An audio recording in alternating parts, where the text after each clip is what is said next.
É, galera, mais uma derrota, mas essa não foi qualquer derrota, né?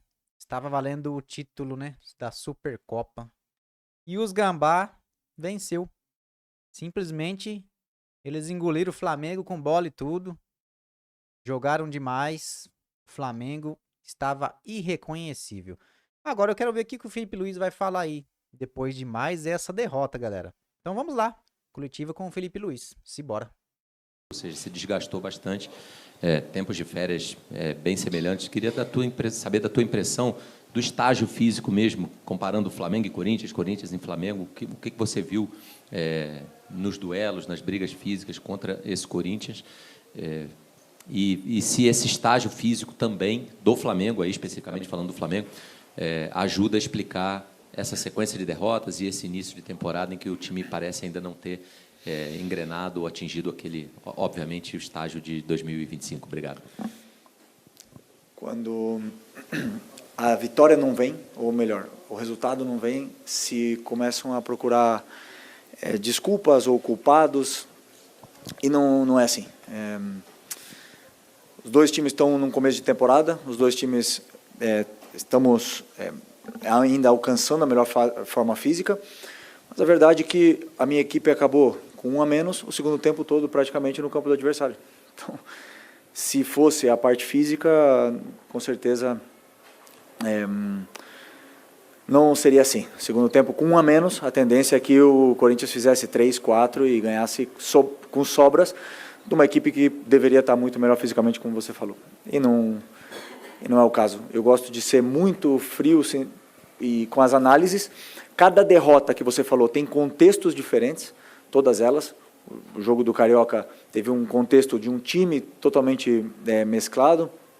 A derrota do Brasileiro aconteceu fora de casa e é importante deixar claro que nós não vamos ganhar sempre. A expectativa é muito alta, com certeza. Queríamos vencer hoje. E, como eu falei, esse elenco incrível nos dá a possibilidade de lutar por títulos. Não garante ganhar, e sim, mas o que nós temos que fazer é o que os jogadores fizeram hoje, que é lutar até o último segundo e deixar tudo no campo, e depois acho que essa é a forma de mais se aproximar da vitória possível. Felipe, aqui, à sua esquerda, Roque, coluna do Fla. O quanto que impactou na tua ideia de jogo o juiz ter esperado o retorno do segundo tempo para poder expulsar o Carrascal, né, sendo que você tinha preparado um plano para o segundo tempo e não tinha essa decisão do VAR? Algo que até para muitos foi surpresa, ele não ter chamado o Carrascal antes de você ter retornado. Quanto que impactou a tua ideia de jogo essa expulsão nesse retorno?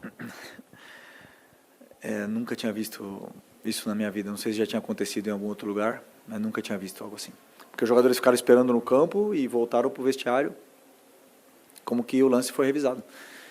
Então preparamos todo o plano para jogar 11 contra 11. Depois, quando eu vi que ele foi para o VAR, que já poderia acontecer, já comecei a pensar numa estratégia de algum recurso para tentar jogar melhor, e o time conseguiu ainda ficar com a bola, tentar empurrar o Corinthians para a área deles o máximo possível, mas com certeza melhor não falar. Não quero dar desculpa da derrota, não quero falar nada disso, dar desculpa nenhuma, mas nunca tinha visto. Felipe, aqui, tudo bem? Direita, Pedro Torre, ESPN. Em 22 o Flamengo também saiu multicampeão, e quando voltou em 2023 encontrava muitos adversários como o Corinthians hoje, muito mobilizados para desafiar um time multicampeão. E agora emplaca 3 derrotas consecutivas. Claro que o ambiente não fica dos mais agradáveis. Você que foi seu último ano como profissional, o que dá para aprender de 2023 para tentar corrigir a rota em 2026 agora nesse momento? Obrigado. Que não tem nada a ver uma temporada com a outra. Como eu falei, são derrotas com contextos diferentes. Eu tenho que ser sincero com a análise. Até o gol do Corinthians, que foi de escanteio, a gente também teve uma chance muito clara de escanteio, igualzinha do Corinthians, e a bola não entrou. E nosso time estava bem no jogo. Eu tenho certeza do que eu estou falando. O time estava bem, o plano de jogo estava entrando, os jogadores estavam encontrando soluções, estava pressionando, o Corinthians não conseguia jogar. E o gol do Corinthians veio num escanteio igual que veio no escanteio na final da Libertadores para a gente. O futebol é essa linha fina entre a vitória e a derrota. É o que eu sempre peço para os jogadores, é que eles continuem e sigam um plano o máximo possível para tentar, que esse é o caminho até a vitória. O Corinthians também tem méritos, também preparou, estudou, tentou nos neutralizar. Foi um jogo muito igualado e eu prefiro pensar assim, como eu falei, foi uma derrota que, se começar agora a comparar 2023, e aí sim, vai começar a crise, catástrofe, e eu preciso justamente do contrário, de estabilidade, de tranquilidade, entender por que perdemos esses jogos e continuar com o apoio do torcedor, porque quarta-feira tem um jogo muito importante e precisamos mais do que nunca do apoio deles. Felipe aqui, Sidão Marinho da Litoral News. Em cima disso ainda, a gente olha para os últimos campeões da Libertadores, todos tiveram dificuldade no ano seguinte. Flamengo de 22 para 23, Fluminense 23 para 24, Botafogo 24 para 25. E o Flamengo começa o ano com essas 3 derrotas que não aconteciam desde 2023, naquele momento que o Vitor Pereira foi demitido e o Flamengo jogou com o Maringá, com o Mário Jorge no comando e perdeu 3 partidas. Qual o recado que você pode passar para o torcedor nesse momento, que obviamente está preocupado com a temporada, porque não esperavam o Flamengo começar o ano, primeiro jogando muito bem contra o Vasco, mas depois com 3 atuações com resultados ruins? Muito bem, com resultados ruins. Isso é importante que seja falado, porque o Flamengo não está jogando mal. Eu não consigo dizer, por exemplo, que a derrota para o São Paulo tenha sido justa, não consigo dizer, por exemplo, que o resultado hoje tenha do primeiro tempo, né? Depois do segundo tempo, o contexto todo levou ao que levou. Que o resultado do primeiro tempo tenha sido justo, como eu falei, são jogos igualados, não existe jogo fácil, e eu não tenho que passar mensagem para o torcedor, eu tenho que trabalhar, é o que eu falei para eles, trabalhar quanto pior a situação, o único caminho que nós temos é trabalho, para voltar a vencer.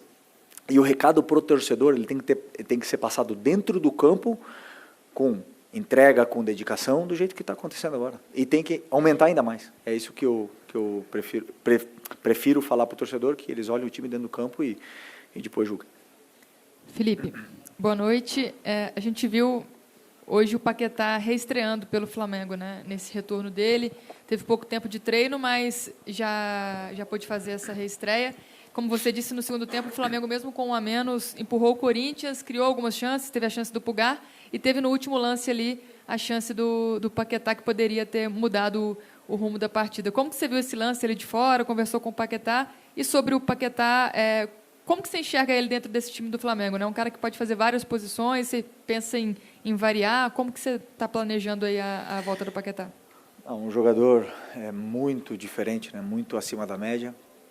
É um jogador que nos vai dar muitas soluções para a equipe, principalmente com essas defesas assim, com marcação individual. É um jogador que não perde bola.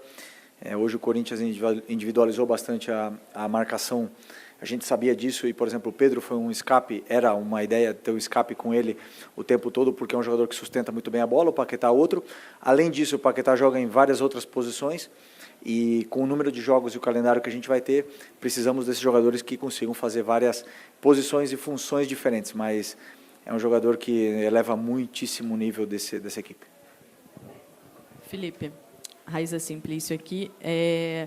São 3 derrotas seguidas e 6 gols sofridos, né? O número de gols sofridos chama bastante atenção, levando em consideração que a gente viu do Flamengo no ano passado, um time que sofria poucos gols. Você disse que hoje não foi a questão da parte física, até pelo segundo tempo que o Flamengo fez com um jogador a menos. O que está acontecendo, então, na tua visão? Por que o Flamengo emplacou essa sequência ruim e está sofrendo um número maior de gols nesses jogos? Como eu disse no jogo cada jogo tem um contexto diferente, cada gol que a gente sofre tem um contexto diferente. Meu trabalho é analisar o que acontece no campo e, por exemplo, hoje tomamos 2 gols, como você falou, e é verdade. Um gol de escanteio, na qual a gente trabalha, mas o adversário teve mérito porque foi uma jogada ensaiada, no limite da falta, no Varela. Mas foi um mérito também do adversário, que fez uma jogada boa. E um gol no último minuto, com o time todo desconfigurado, com o Léo no ataque e tudo mais. Então, eu não posso olhar para os dados e falar 2 gols. Eu tenho que olhar que erros minha equipe está cometendo defensivamente, e não tem nada que me assusta, porque os erros que estamos cometendo são erros iguais que o ano passado. A diferença é que a bola nossa não entrou, a deles entrou, porque a do Paquetá no último minuto foi para cima e a do Yuri entrou. Essa está sendo a diferença. A hora que virar a moeda, que o futebol são fases, que a gente voltar ao caminho da vitória, os erros continuarão acontecendo e eu estarei sempre corrigindo na vitória ou na derrota. Então esse como eu falei, eu tenho muita tranquilidade para poder e discernimento para poder falar para os jogadores o que realmente está acontecendo e erros defensivos reais são poucos os que me preocupam. Felipe, boa noite. Bruno Castanha. Falando especialmente do primeiro tempo, você acabou de citar, né, a questão do Pedro, a escalação, de sustentar aquela bola que vem do Rossi, principalmente, uma jogada que o Flamengo já fez várias vezes. Mas não faltava alguém para atacar essa profundidade? Várias vezes ali, o Carrascal, o próprio Arrascaeta, ou o Pedro Mara, a maioria das vezes, que dominava essa bola e ninguém passava para poder receber essa bola no ponto futuro. E aí, se me permite também, queria fazer uma pergunta sobre o Cebolinha, sendo um dos destaques nesses primeiros jogos do ano, onde você optou por uma escalação diferente, com o Carrascal jogando pelo lado esquerdo, e o Cebolinha só entrou também já no final do jogo. Queria que você falasse um pouquinho qual foi a sua opção, a sua escolha por isso. Obrigado. Primeiro, você tem razão sobre a profundidade, atacamos pouco a profundidade, mas é verdade que o Corinthians defende de uma forma individual, e defendem de trás para frente, quase não deixam espaço para você atacar a profundidade, com exceção de alguns lances que eles individualizam e existe a oportunidade. Você tem razão na qual você falou que falta atacar. O perfil dos nossos jogadores temos poucos que atacam. O Bruno teve uma virose, não estava também em condições de começar. E a escalação que eu pensei para o ataque foi a que eu achava que era melhor para o plano de jogo que tínhamos. Os jogadores que têm muita qualidade para sair dessa pressão individual. O Carrascal queria que ele viesse por dentro para gerar superioridade e que ele fixasse e pudesse liberar o Arrascaeta em alguns momentos para o Arrascaeta ter mais tempo, e sabendo que o Cebolinha poderia entrar numa situação de 11 contra 11, com o Mateuzinho mais cansado já de ter que defender e com menos força para pressionar, e aí o Cebolinha poderia fazer um jogo mesmo que ele fez nos últimos jogos, entrando no segundo tempo, que eu penso também no segundo tempo. Então todas as minhas decisões foram pensadas sempre no plano de jogo. Não acerto sempre, com certeza não, mas sempre pensando no que é melhor para a equipe. Felipe, aqui, hoje completam 20 dias que a equipe se reapresentou para a temporada. Acredito que você ainda está no trabalho de pré-temporada com a equipe, até usando esse tempo para poder corrigir alguns erros e algumas questões que precisam ser corrigidas. Queria saber de você, quanto tempo mais você precisa para colocar a equipe do jeito que você quer colocar, tanto na questão física, tanto também na questão tática. Obrigado. Bom, já sabemos que aconteceu uma mudança e é natural. Eu agora, nesse momento, posso te dizer que, claro que cada jogador tem uma individualidade. Por exemplo, o Paquetá não vinha treinando, alguns jogadores demoram um pouco mais, o Léo Ortiz joga melhor com sequência de jogos, o Léo Pereira também. Então, todos eles vão pegando o ritmo conforme vão jogando. Tem uns que já chegaram bem, outros que não chegaram tão bem. Mas nesse momento, agora, daqui para frente, para mim, não tem desculpa. Já acabou a pré-temporada, já estamos em plena competição. E eu espero o máximo nível dos meus jogadores, que, para mim, a minha exigência é o máximo que eu já vi eles performar. E essa é a minha guia, a minha régua para poder exigir deles. Felipe aqui. Boa noite, Rafael Aracaque do Flavoz. Você acha que ter antecipado, né, o elenco principal antes do previsto tem prejudicado na performance, ou na performance não, mas nos resultados que vem apresentando, né? Essa semana agora já tem jogos importantes, né, o Internacional e o próprio Sampaio Corrêa? Não sou uma pessoa de me lamentar e falar o que poderia ter feito. Claro que aprendo dos meus erros, mas eu gosto de solucionar, não de lamentar. É a solução daqui para frente. O que eu posso fazer daqui a quarta-feira para recuperar meus jogadores, tanto física como animicamente, para poder que eles possam fazer um grande jogo e recuperar o carinho do torcedor, que é o que queremos. Felipe.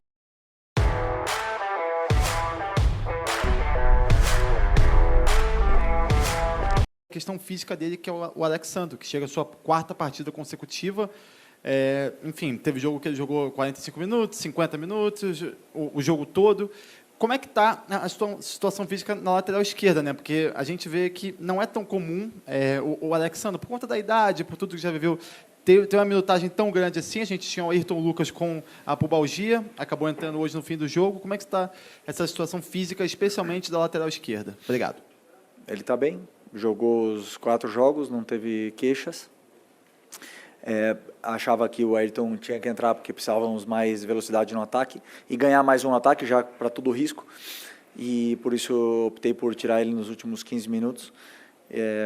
Mas ele está bem, o Ayrton agora também já está recuperado. Conforme for recuperando e somando minutos, vai também evoluir muito na parte física. Boa noite, Felipe. Pedro Santana, do Portal Metrópolis. Queria voltar um pouco na pergunta sobre a escalação. O Paquetá estreou hoje, estreou vindo do banco. Se você também comentou sobre o Cebolinha, queria te perguntar se você já tem em mente quem você vai utilizar no ataque por esse ano de temporada, se vai ser algo fixo, se você pretende ter o Paquetá como titular, tendo visto o investimento que fizeram, ou se vai ser em formato de rodízio durante a temporada. Não é rodízio. Para mim, eu gosto da competição entre os jogadores, competição interna entre eles, e conforme eles vão falando e as sensações que eu vou tendo, juntamente com as características que a equipe precisa, eu gosto dessa concorrência e competição interna. Obviamente que eles não vão conseguir jogar todos os jogos, o Arrascaeta não joga todos os jogos, o Pedro não joga todos os jogos, então eu tenho que ir aí fazendo certos ajustes pontuais para poder sempre fazer o que é melhor para a equipe. Felipe aqui, tudo bem? Boa noite, Júlio Miguel Neto, Rubro News. Felipe, na sua única vitória, né, que foi contra o Vasco da Gama, você usou a sua oratória dizendo que não te surpreendeu com a vitória em relação ao Vasco, porque o time desempenhou um bom papel, né, tinha aquela sua memória tática bem incluída nesse jogo. E nos últimos 3 jogos o Flamengo perdeu, parece que nesse sentido ficou meio confuso o jogo em si, dos 3 jogos que o Flamengo perdeu. Ficou um pouco distante do que foi contra o Vasco, né? A imprensa, inclusive, ficou até bem maravilhada com o jogo que o Flamengo desempenhou naquele jogo. O que fazer para tentar resgatar, nesse momento de 3 jogos, esse bom futebol que ficou apresentado contra o Vasco? Deu uma impressão muito boa para a torcida, para a imprensa, e que nos últimos 3 jogos deixou a desejar. O torcedor do Flamengo não sabe qual é o verdadeiro Flamengo. Se foi o que jogou contra o Vasco ou o que teve esses 3 revés. Você mesmo falou, foram derrotas, não foi desempenho. Mas o desempenho foi abaixo, num comparativo em relação ao Vasco da Gama. E, se você me permite, um contraponto, você falou sobre disputa, né? Manter a disputa no alto nível. O Flamengo perdeu alguns atacantes numericamente. E o Pedro é um atleta que também parece estar bem abaixo, né? Início de pré-temporada, como você mesmo disse. Você não vê a necessidade de ter um jogador, um atacante, para ali brigar a posição, porque recentemente o Boto disse que se tiver que contratar só por contratar, não vai ser feito assim. Não é uma carência que esse elenco tem? O Flamengo não precisa de mais um atacante? Essa é uma pergunta para a direção esportiva. Eu participo, claro, da montagem de elenco, e a gente sempre está olhando o mercado e procurando reforçar as posições o máximo possível, e o ataque com certeza é uma delas. Não é fácil achar atacante, e os atacantes que valem o que valem, a maioria deles não quer vir para o Brasil. Não é fácil reforçar essa posição. Mas, com certeza, não só o Boto, senão como toda a equipe de scout do clube está olhando diariamente o mercado em busca desses reforços para o nosso elenco. Eu já esqueci a outra... do desempenho. Como eu falei, cada jogo teve o seu contexto. Eu digo assim, a vitória contra o Vasco foi muito boa, não me surpreende, porque a equipe teve essa memória e continua jogando de uma forma que eu me reconheço na equipe, e foi muito boa. Também conseguimos machucar o Vasco, e as equipes também nos estudam. O Fluminense nos estudou e conseguiu anular muitos dos nossos ataques, que também não dá para dizer que tenha sido péssimo, porque tivemos a chance de fazer 1-0, tivemos o gol do Carrascal impedido, tivemos um escanteio, falando lá do Fluminense. Contra o São Paulo, nosso primeiro tempo foi muito superior ao São Paulo. Chegamos muitas vezes, tivemos chance de gol, fizemos 1-0, e aí eu tenho que analisar, eu tenho que ser sincero com o que eu estou vendo dentro do campo. Depois, sim, baixamos, o São Paulo chegou 3 vezes e fez 2 gols. Então, nós não estamos sendo contundentes, não fomos contundentes nas áreas. E hoje, outro jogo descontextualizado também, não acredito que tenhamos sido inferiores, mas você fala do bom de futebol. o adversário também tem mérito em poder tentar anular. Individualizaram no Arrascaeta com o Ranieri, não deixou ele jogar. O Gustavo Henrique parou o Pedro toda hora com faltas, muitas delas, e travaram o nosso ataque muitas vezes. Mesmo assim, chegamos na área do adversário e tivemos chances. Não fizemos, eles foram contundentes na área e ganharam o jogo. Por isso, parabéns ao Dorival e ao Corinthians pela vitória. Felipe Luiz, tudo bem? Aqui, Mel Carolina do Correio Brasiliense. Falando um pouco da vinda do Paquetá, há a possibilidade do Arrascaeta jogar, ou do Carrascal jogar pela esquerda, pensando num time montado ali com o Paquetá também pela direita? Me repete a tua pergunta, eu não entendi direito o teu raciocínio. Ah, sim. Não, um time com o Paquetá. Incrível! O Evoto AI apresenta sua novíssima função. E vendo que ele joga ali dos dois lados? O Carrascal? Sim, o Carrascal joga na direita, na esquerda, no meio. O Paquetá também joga na direita, no meio, na ponta aberta esquerda não, mas na ponta direita aberto sim, e joga no ataque, joga também de volante.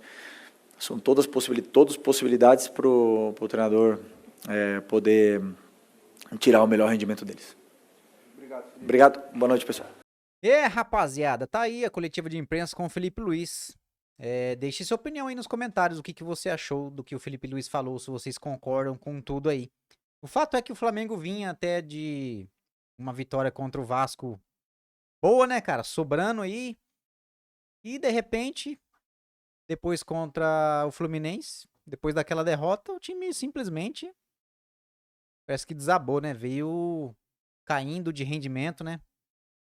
Depois contra o São Paulo novamente, e agora essa derrota aí tenebrosa contra o Corinthians. Uma derrota aí que não é uma simples derrota, né? É uma derrota que tava valendo o título, né, cara? Então, essa doeu, hein? Essa foi ardida. Mas é isso, né, galera? A gente ainda precisa, por mais que doa, por mais que Cara, eu sei que todo mundo tá irritado aí, eu também estou.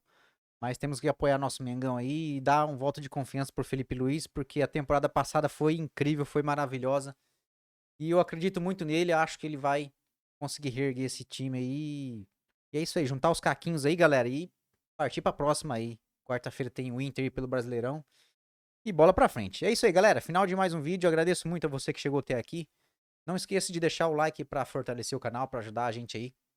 Nos apoie aí com o seu like e a sua inscrição. Se inscreva aqui para você ficar muito bem informado de tudo que acontece com o Mengão, galera. E eu fico por aqui então. Tamo junto, rapaziada. Até a próxima aí. Valeu. Fui!